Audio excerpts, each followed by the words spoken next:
Live from Lagos, Nigeria, this is News Central. I'm Felicity as we get the top stories tonight.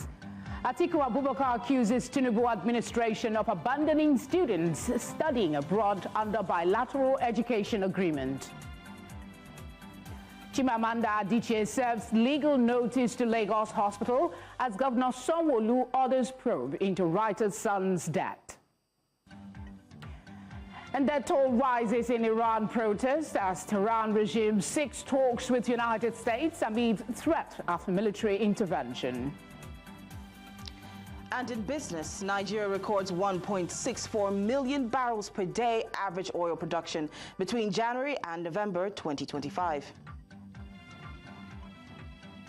And in sports, CAF begins investigation into on-the-pitch clashes between Algeria and Nigeria players after their quarter-final match at the Africa Cup of Nations. Details later. Tonight begins now.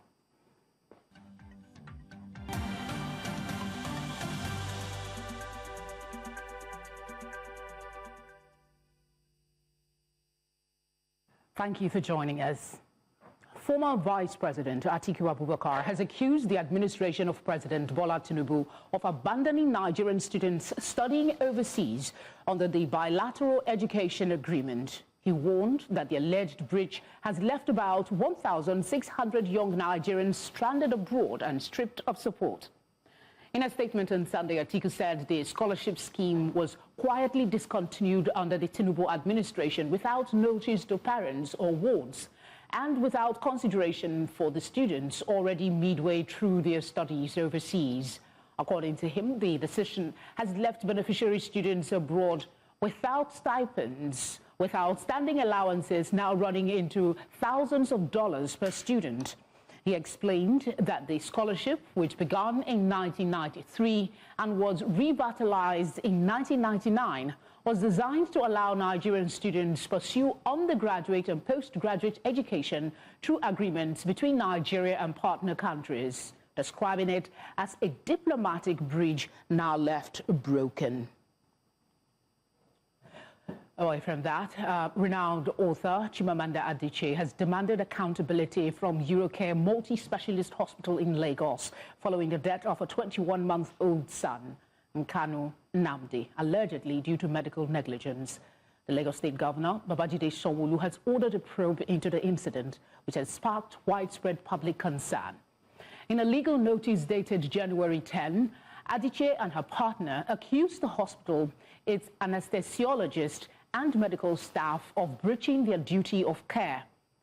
The child reportedly developed severe complications after sedation during medical procedures and died in the early hours of January 7.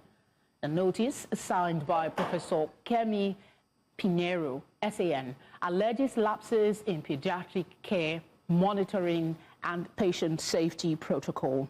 Oludare Mari Doti is a Nigerian-trained medical doctor. He joins me now for this conversation. Thank you very much for being here.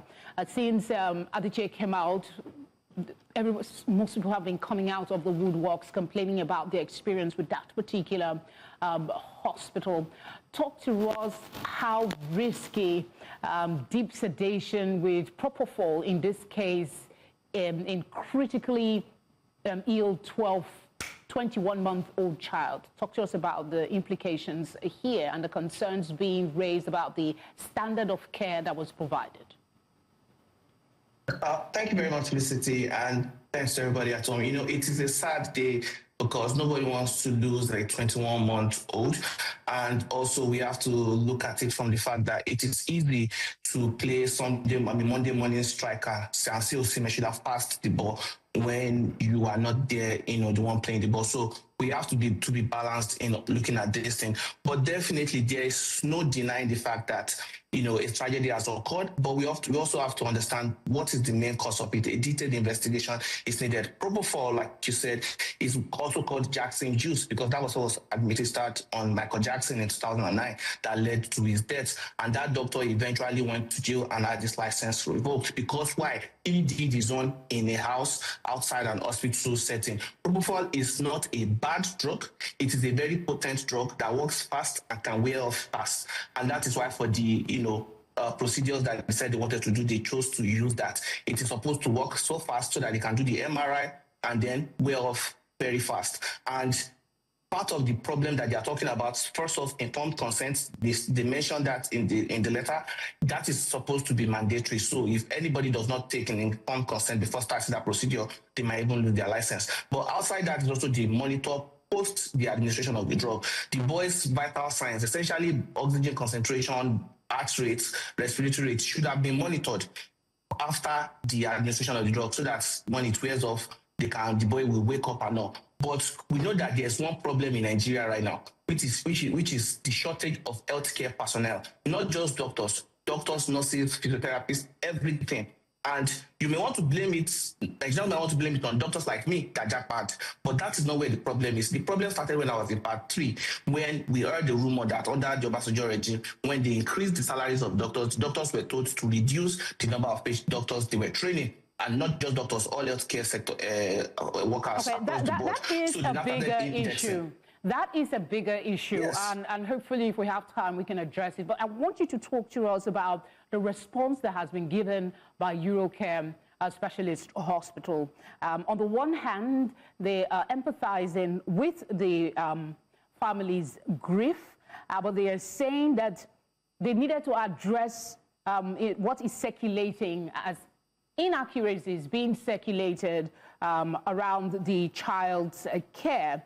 And then they said, in the same statement, they said they've commenced a detailed investigation consistent with their clinical governance standards and best practices. So from your vantage point, what is the barest minimum safety requirements for, let's start with interdepartmental transfers of sedated pediatric patients, and then the response of this hospital in that regard?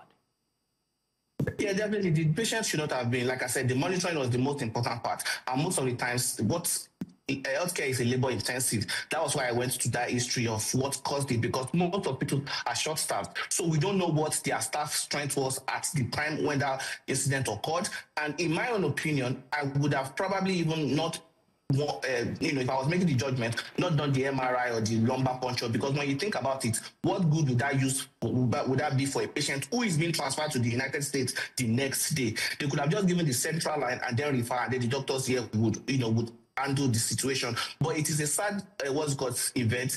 We need to investigate. It is only an investigation that will probably show the toxicology report and see that the appropriate dose was given. Does part of the statement I just read indicates an organization that's willing to put themselves through scrutiny in the ways that is required so that we don't have this scenario ever repeat itself again?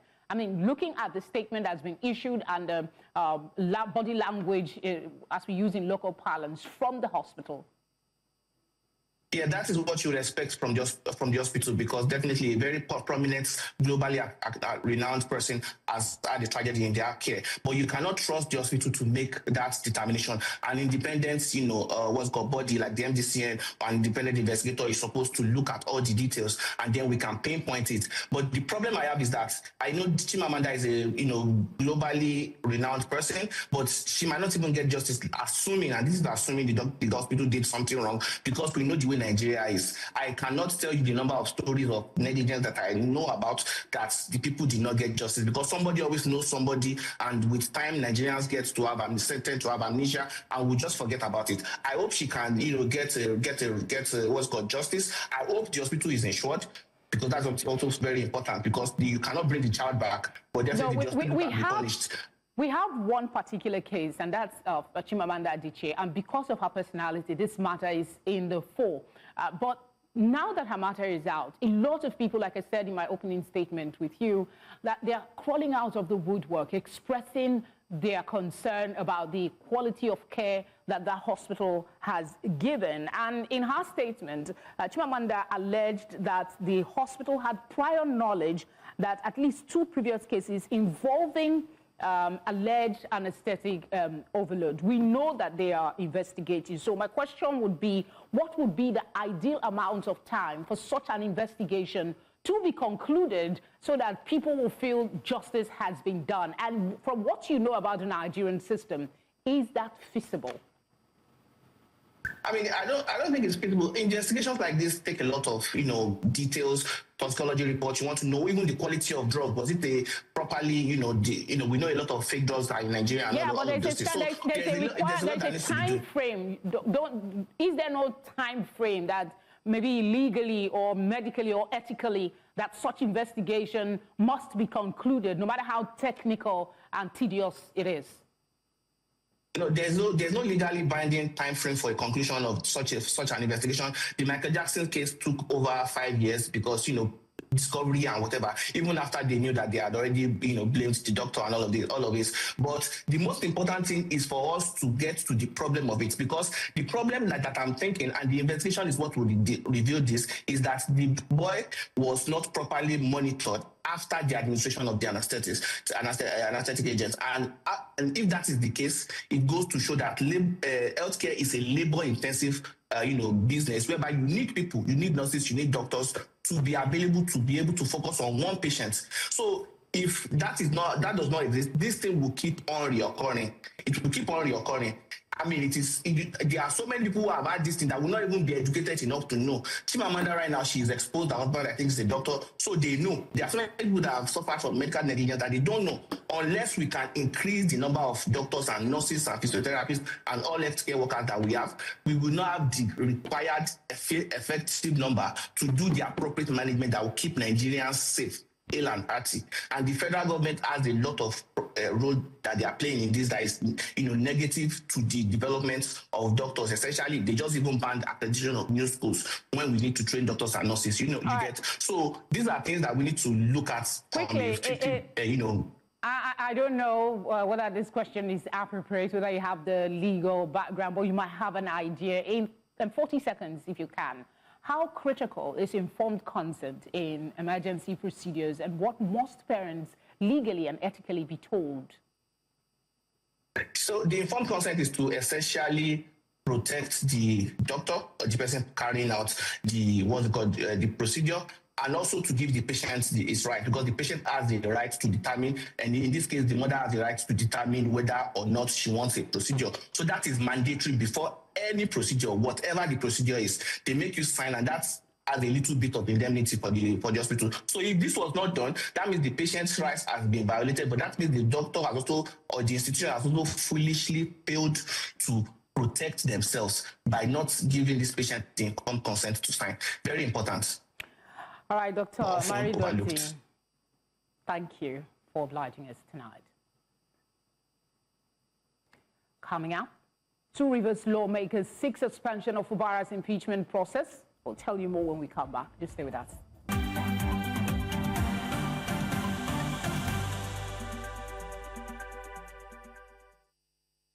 Glad you're still here. You're watching tonight on News Central. A reminder of our top stories. Atiku Abubakar accuses Tinubu administration of abandoning students studying abroad under Bilateral Education Agreement. Chimamanda Adichie serves legal notice in Lagos Hospital as Governor Sanwo-Olu orders probe into writer's son's death. And death toll rises in Iran protest as Tehran regime seeks talks with United States amid threat of military intervention. Let's head on now to Katsina State, where the government has defended its plan to release 70 suspected bandits, saying the move is part of ongoing efforts to restore peace across the state. Speaking in an interview, the Commissioner for Internal Security and Human Affairs, Nasir Muazu, said the decision is aimed at strengthening community-driven peace agreements with what he described as repentant bandits in several local government areas. The remarks come amid widespread public criticism following the leak of an official document detailing the plan.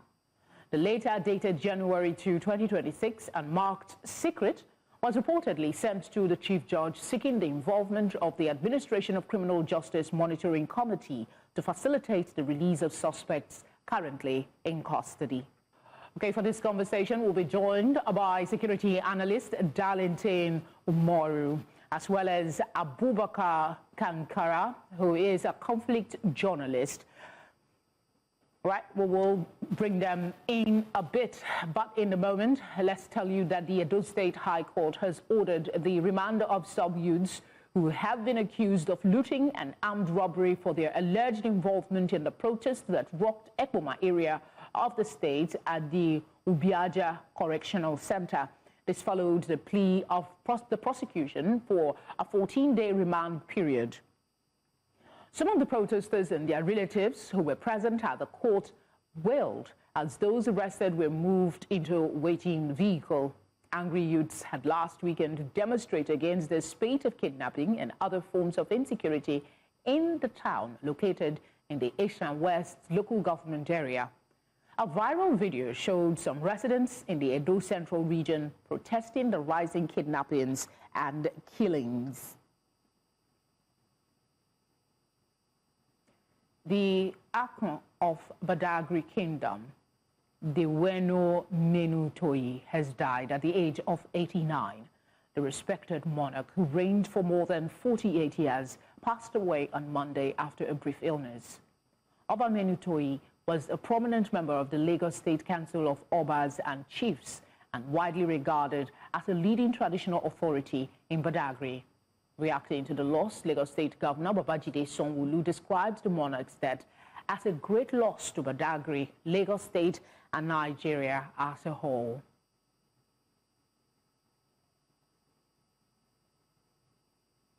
The latest updates from Rivers State. We understand the police command has launched an investigation into the death of a family of 6 in Ogali community, Eleme local government area. The victims, including both parents, reportedly died after inhaling fumes from a generator set. Sources say the generator was left running overnight into Sunday morning before neighbors noticed something was wrong and raised the alarm. A community source disclosed that the family had been preparing to return to Port Harcourt after the holidays before the tragedy struck. The family members were reportedly found dead in different positions inside the house. Quite unfortunate. Let's tell you now that the State House of Assembly, that's the Rivers State House of Assembly, seems to be divided over its impeachment process against Governor Siminalayi Fubara and his deputy, Ngozi Adichie, on allegations of gross misconduct. This comes as 2 members of the House addressed the media on Monday, appealing to their other colleagues to temper justice with mercy. The House Minority Leader representing Omuma constituency and Peter Abi of Degema constituency at the briefing called on Governor Siminalayi Fubara to embrace peace and the rule of law. Gentlemen, you are all aware that the Rivers State House of Assembly issued a notice of impeachment on the governor of Rivers State, Sir Siminalayi Fubara, and the deputy governor of Rivers State. But we have called this press conference to appeal to our fellow colleagues to temper justice with mercy and to see how we can resolve this matter apart from the impeachment proceedings. That is why we are here this morning to appeal to the conscience of our fellow colleagues, having listened to so many pleas, calls from our elders and leaders, both within and outside the state, begging for leniency. We are begging, calling our colleagues to reconsider our step and see how this matter can be resolved amicably, even though the governor and the deputy governor has infringed on the Constitution. But the governor, yes, he has infringed on parts of the Constitution But we are human beings, and we, as people, as members of the 10th Assembly, we want to plead with our colleagues to please reconsider. This, you know, we have received calls from leaders, from people in River State, outside River State, and we see that you don't raise the axe. All right, let's go back to the introduction I did earlier for a conversation on the cost to get repentant bandits to be assimilated into the community. And I have for this conversation Darlington Umoru. He is a security analyst, as well as Abubakar Kankara, who is a conflict journalist. Thank you, gentlemen, for obliging us tonight. Darlington, I will come to you with the first question on this secret document and its release. What are your thoughts on, perhaps this thing happened on, it was dated January 2, and today we have this document in the public domain. Your thoughts around its release to the public and the response from the government, the defense that they're putting up? What they have said is that they are releasing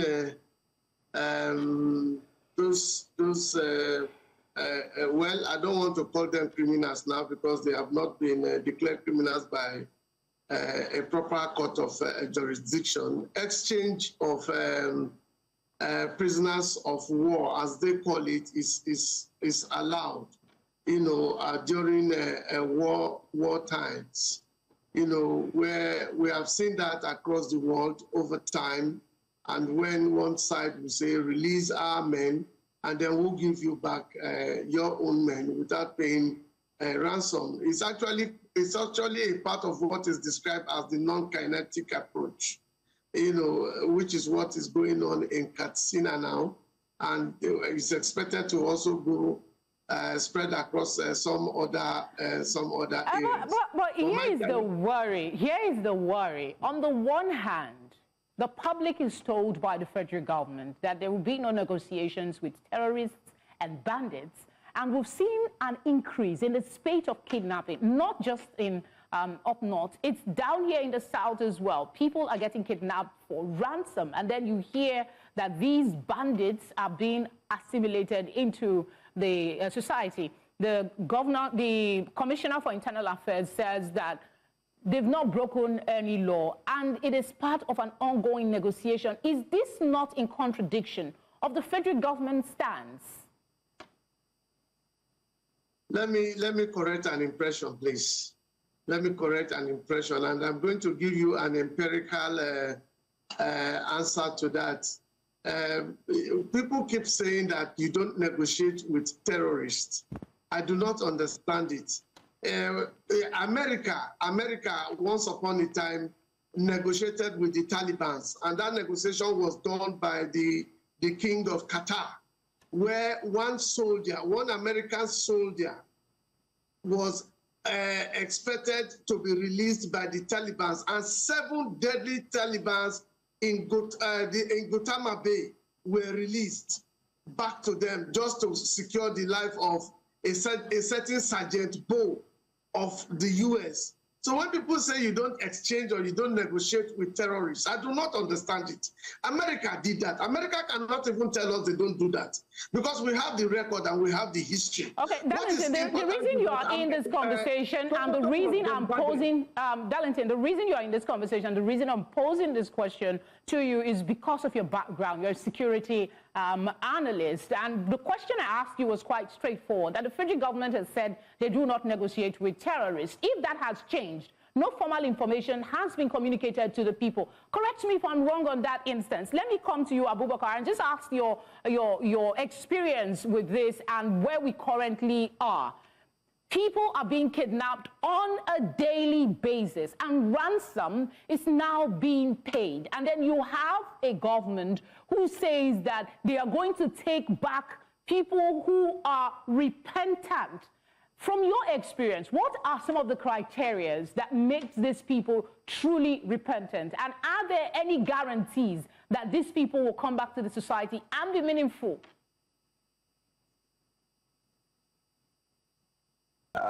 I think, kidnapping now is one of the most profitable criminal enterprise, especially in northwestern Nigeria and in north central and other part of the country.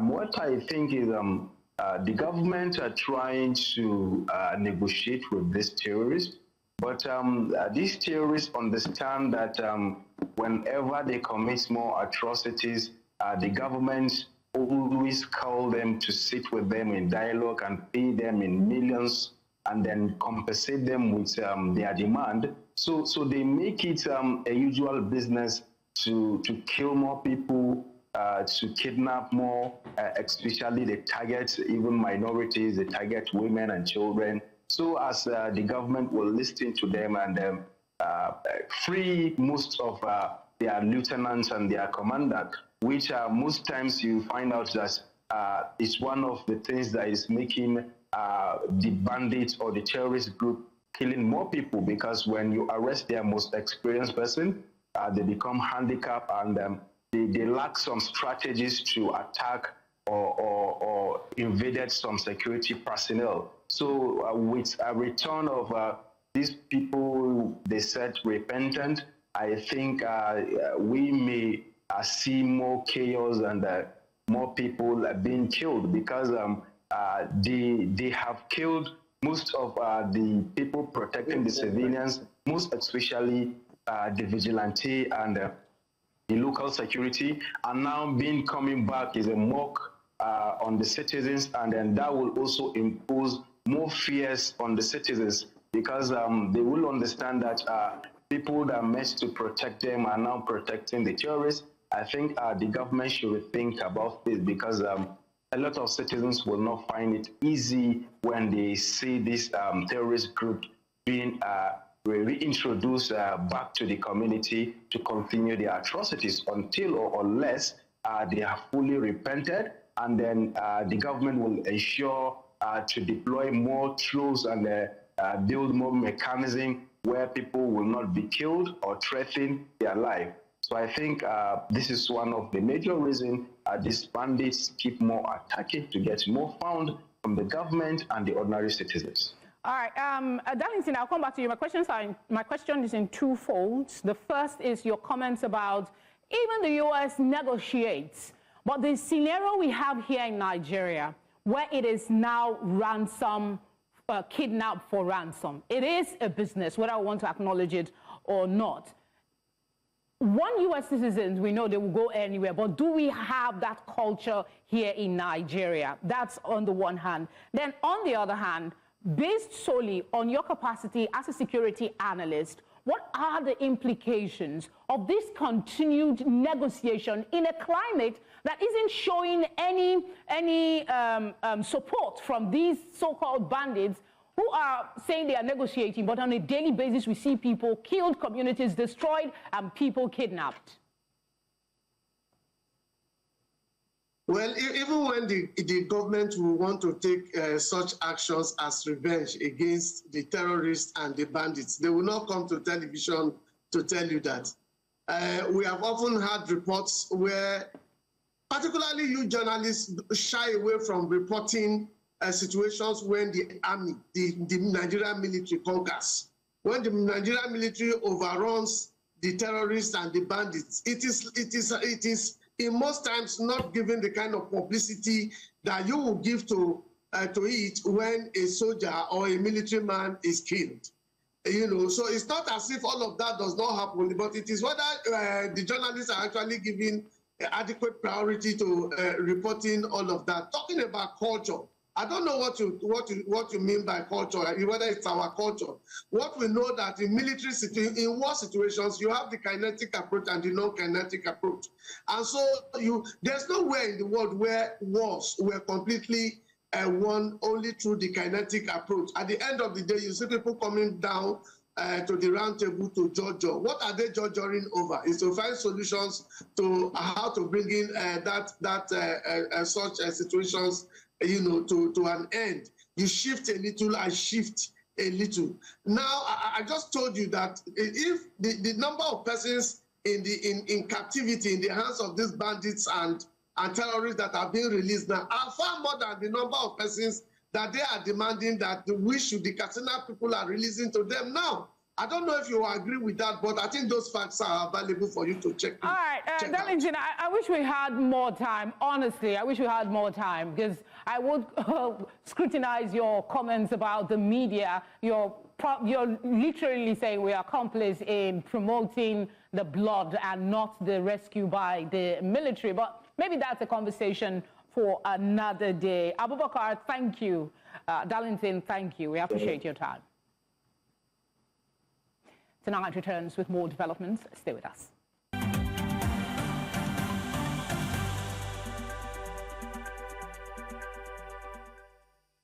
Schools across Lagos have resumed for the second term of the 2025-26 academic session after the Christmas break, with students excited to be back and teachers expressing optimism for a productive term.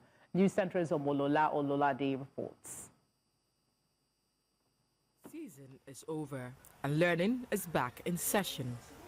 Classrooms reopened across the state as students returned, ready to continue their studies. I'm so excited because I'm going to resume school today, and I've resumed school and I'm seeing much of my fellow classmates well in school, and I'm going to learn new things. My goal for the term is actually to get first position. I'm excited to be back with my friends, and I'm excited to play with my friends and learn with my friends. I'm excited to be back to school because I can learn new things and meet new classmates and pass my exam. Teachers say learning activities are gradually picking up, noting that low student turnout on the first day has slowed the pace. They also emphasize that teacher preparedness is key to ensuring a successful term. Because of the Christmas and the New Year festive periods, most of them are yet to resume, so they are still enjoying their song. But probably by next week, we will have a big turnout. When they resume next week, there will be a short revision for them to prepare them ahead. This is something that I love doing, and after so much holiday time being away from school, I'm happy to be back to school and to do what I love doing, what I'm passionate about, and that is to teach the pupils. Emotionally and mentally, the teachers have prepared all the work for the scheme of work. They've already written 2 weeks notes ahead of time, so to prepare the children. So even those that not around at the moment, there is provision for them to be able to make up what they've missed for the period they were not in school. Parents welcome the resumption, expressing relief that their children are back in school, while students and teachers alike look forward to a productive and engaging term ahead. In Lagos, for News Central, Omolola Ololade. Thank you, Omolola. Former Governor of Ekiti State, Olusegun Oni, has officially defected to the ruling All Progressive Congress, APC. Oni registered with the party at his country home, formally joining the APC's ongoing electronic registration exercise. The coordinator of the APC e-registration in Ekiti State, Adeshola Adedayo, confirms the development on Monday in Ado-Ekiti. He described Oni's defection as a major boost to the party, saying it strengthens the APC's progressive base in the state. Adebayo, who also serves as the Commissioner for Youth Development, said the former governor's decision adds momentum to the party's registration drive.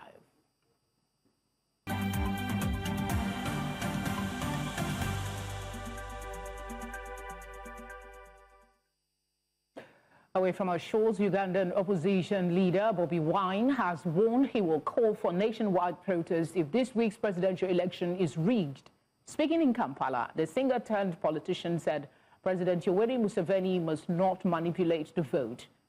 More than 20 million Ugandans registered to vote on Thursday, with the 81-year-old Museveni widely expected to extend his 4-decade rule. Bobi Wine is making his second bid for the presidency after his 2021 campaign was marred by violence and alleged electoral fraud.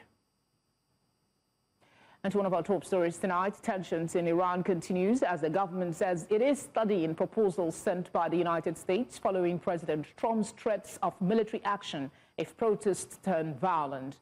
Iran's Foreign Minister Abbas Araghchi confirmed that communications remain open with the U.S. Special Envoy Steve Witkoff. He said Trump's warnings may have motivated terrorists to target both protesters and security forces. The Iranian government has declared 3 days of national mourning for those killed during the past 2 weeks of unrest, which have claimed the lives of over 100 security personnel, according to state media. Opposition groups claim hundreds of protesters have also died, though these figures have not been independently verified. Go on a short break, and when we return, we have business, sports, and entertainment updates. Stay with us.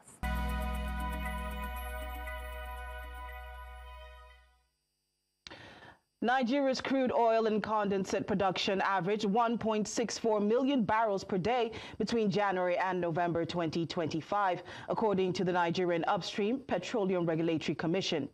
Output fluctuated between 1.58 million barrels per day and 1.73 million barrels per day, with a notable dip in September due to operational disruptions, including an industry strike. Crude oil production alone ranged from 1.38 million barrels per day to 1.53 million barrels per day. The figures highlight ongoing infrastructure and security challenges, while underscoring the importance of stable output for government revenue, foreign exchange inflows, and adherence to OPEC production quotas. Above average rains last week in most of Ivory Coast cocoa growing regions have boosted hopes for the April to September mid-crop, farmers say. Flowers are beginning to bloom on trees even as the main October to March harvest continues, indicating healthy pod development. Rainfall varied by region, with central and west central areas reporting higher than average precipitation, while some western and southern zones saw below average rains. Farmers expect sufficient bean volumes through March, noting that good soil moisture is supporting both the end of the main crop and the early development of the mid-season.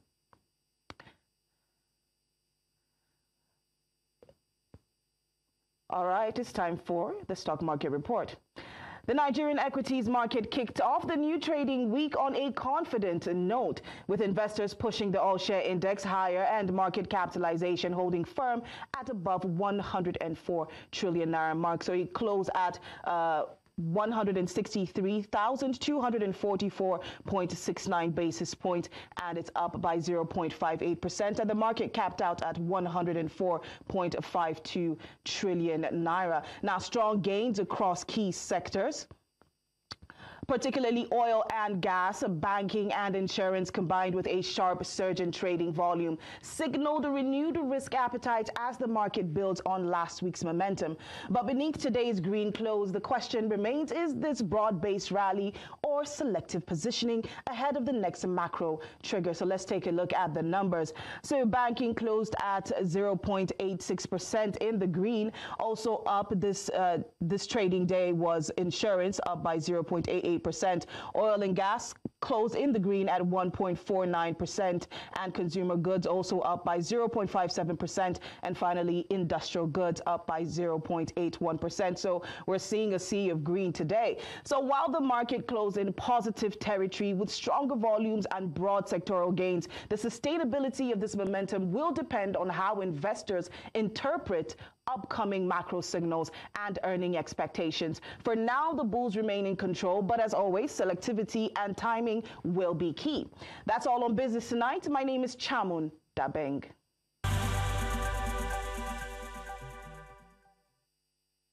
Hello and welcome to sports. Nigeria Super Eagles have arrived in the Moroccan capital of Rabat 3 days ahead of their semi-final encounter against the Atlas Lions of Morocco. The team were conveyed to the city by road from their base in Fez in a journey that lasted 2 hours and 30 minutes. The team are also currently lodged at the Rehab Hotel in the center of the city, which is 22 minutes from the magnificent Prince Moulay Abdullah Stadium, venue of Wednesday's match, which kicks off at 9 p.m. The team also held a training session this evening at the Mohammed VI complex behind closed doors. Nigeria are the only team with a 100% record at the tournament, winning every single match so far and are bidding for a fourth African title. Hosts Morocco are looking to win only their second continental crown since their sole win way back in 1976. Meanwhile, the Confederation of African Football said on Monday that it had opened an investigation and warned of possible disciplinary action after potentially unacceptable behavior as players clashed on the pitch at the end of the AFCON quarterfinal between Algeria and Nigeria. Tensions spilled over on the pitch at the end of Saturday's game in Marrakesh, which Nigeria won by 2-0 thanks to goals in the second half from Victor Osimhen and Akko Adams. Any disciplinary action could have an impact on the Super Eagles as they prepare for their semi-final showdown on Wednesday against Morocco. However, CAF said it was also investigating incidents in Friday's last 8 tie between the hosts and Cameroon. Morocco won that game 2-0 in Rabat, and the Indomitable Lions were notably unhappy at the officiating, in particular, the refusal to award them a penalty for a challenge on forward Brian Mbeumo in the second half. And here in Nigeria, MPFL side Wiki Tourists have strengthened their squad with the signing of 3 new players ahead of the second stanza of the 2025-26 Nigeria Premier Football League season. Abubakar Aliu and Obed Ponkap joined the Bauchi Elephants from Nasarawa United and Barao FC respectively, while Ibrahim Shaibu moved from reigning MPFL champions Remo Stars.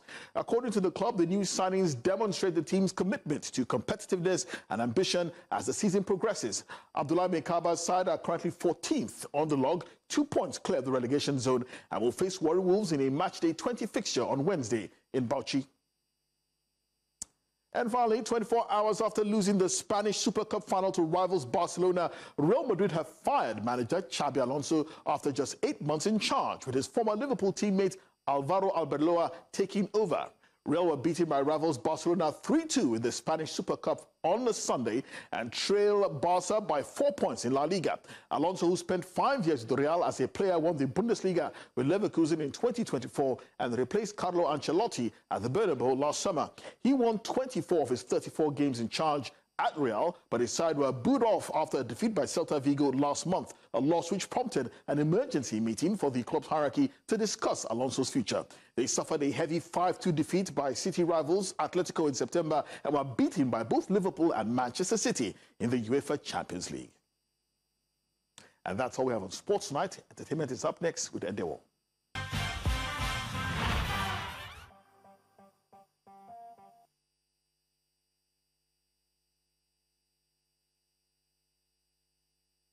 And in the world of entertainment, it's all about awards and accolades, as the 9th edition of the All African Music Awards, AFRIMA, was a celebration of African music excellence packed with glitz, glamour, and memorable wins. Rema emerged as one of the biggest highlights of the night, clinching 3 major awards and reinforcing his status as one of Africa's most influential global music exports. His success reflects the growing international appeal of Afrobeats and its fusion with global pop sounds. Now, Burna Boy also made a strong impact, picking up awards despite his absence and further solidifying his position as an African global superstar.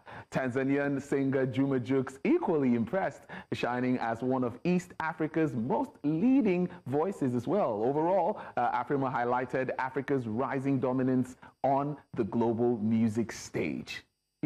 Big one to Africa there. And speaking about another award, as the 2026 Golden Globe Awards were dominated by one battle after another and adolescents, which both titles taking home multiple major wins across film and television categories. One battle after another scored big, earning awards including Best Film, Best Director, and Best Supporting Actress for Tiana Taylor, while Adolescents clinched Best Limited Television Series amongst other honors. The strong showing has positioned both projects as early frontrunners for the rest of the award season, including the Oscars. So hopes are high. But critics praise the bold storytelling, technical brilliance, and standout performances, noting that this year's Golden Globes signals a clear shift towards emotionally driven, risk-taking narratives shaping the industry's future.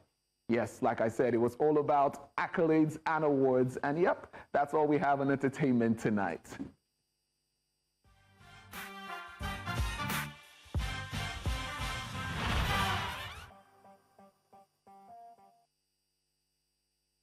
And that's the offering for you tonight. But before we go, here's a quick reminder of our top stories.